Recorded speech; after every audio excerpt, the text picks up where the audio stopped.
नहीं बनेगा, लेकिन हमारे साथ कुठाराघात किया गया। कितनी राजनीति दबाव के कारण से राजस्थान के मुखिया श्री अशोक जी गहलोत ने हमारे साथ अन्याय अभी तक किया है। हमें उनसे भी पूरी आशा है कि वो हमारे साथ अन्याय नहीं करेंगे, हमारी सुनेंगे। लाखों लोगों की जनभावनाओं को लेकर के मैं आज राष्ट्रीय अध्यक्ष से दिल्ली पैदल यहाँ से तिरंगा यात्रा लेकर के तिरंगा एक अकेला मैं आदमी में जा रहा हूँ वहाँ। मैं अपनी शांतिपूर्वक नियमबद्ध तरीके से उनसे ज्ञापन प्रस्तुत करके अपनी मांग रखूँगा। लाखों वो लोगों की जनभावनाओं का ध्यान रखें। हमने पूर्व में भी वहाँ पड़ाव किया, 50,000 की तादाद में हम वहाँ मोकमपुरा हाईवे पर कूच किया। हमने सांबर और फुलेरा की विधानसभा की जनता ने ये बता दिया कि हम दूदू में नहीं जाना चाहते और हमें सांबर फुलेरा को ही जिला अतिरिक्त जिला चाहिए प्रभु। तो ये आप विरोध दर्ज करवा चुके हैं हम सरकार के पास में, और सरकार हमारी मांग पर ध्यान दे।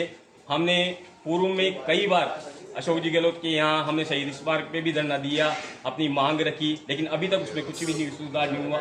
हम राष्ट्रीय अध्यक्ष जी को ये कहना चाहते हैं कि हमारी मांग पर पुनर्विचार किया जाए।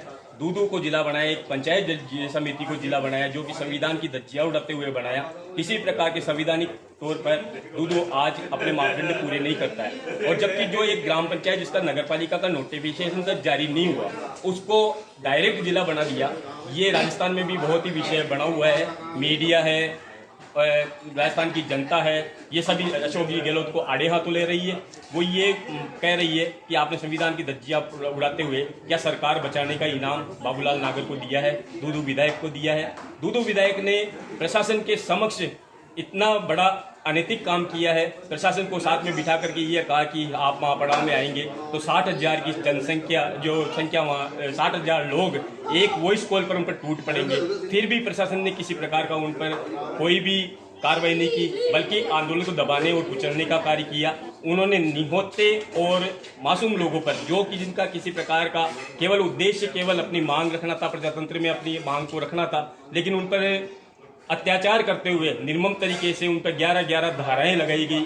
उन्हें लाठीचार्ज करके प्रताड़ित किया गया, और एक व्यक्ति के ऊपर तो प्रशासन ने अपनी गाड़ी चढ़ाने तक का प्रयास किया, जबकि प्रशासन ने किसी प्रकार का कोई संज्ञान नहीं लिया। हम ये चाहते हैं, हमारी मांग रखते हैं पुरजोर तरीके प्रजातंत्र में कि हमारे सांबर फुलेरा से अन्याय नहीं है कि जो 70 सालों से हमारी मांग चली आ रही है, जो पूर्व से मांग चली आ रही है, आज सांबर फुलेरा पूरी तरह डिजर्व करता है। इसके लिए सरकार ने समय समय पर समितियां गठित की, जय संधू कमेटी, रामलुबाया कमेटी, उन्होंने भी सांबर फुलेरा के पक्ष में ही अपने विचार अपनी टिप्पणियां दी है, लेकिन सरकार ने उनको भी नजरअंदाज कर दिया। वर्तमान में ओएसडी लगाई गई, अर्तिका शुक्ला लगाई गई थी, उनको भी सांबर फुलेरा की जनता ने विरोध दर्ज कराया और अपनी मांग रखी कि सांबर फुलेरा के लिए। लेकिन बाबूलाल नागर के द्वारा अर्तिका शुक्ला जी को भी है ना ट्रांसफर की कार्रवाई की गई। अशोक गहलोत जी ने उनका साथ दिया। हम ये पूछना चाहते हैं क्या सांबर फुलेरा की जनता के साथ क्या अन्याय करना चाहते हो साहब? हमारी पृथ्वीराज चौहान की नगरी है ये। पृथ्वीराज चौहान जो विश्वविख्यात सम्राट हैं हमारे, तो उनके साथ, और जिस समय राजा महाराजाओं के टाइम पे जोधपुर दरबार जयपुर दरबार सांबर के लिए लड़ा करते थे, आज यहाँ की जनता 99% जनता बाहर से आई हुई है। यहाँ का जो भौगोलिक, सामरिक, आर्थिक, राजनीतिक जो महत्व था, इसके कारण से, इसके व्यापार की महत्ता थी, इसी कारण से बाहर से आकर के पूरे देश देशांतर से आके लोग बसे हुए थे। उन लोगों का आज ऐसा माहौल है कि आज यहाँ की जनता पलायन करके दूदू मकराना जा रही है, नावा जा रही है, जयपुर जा रही है, चारों तरफ व्यापार के लिए भटक रही है।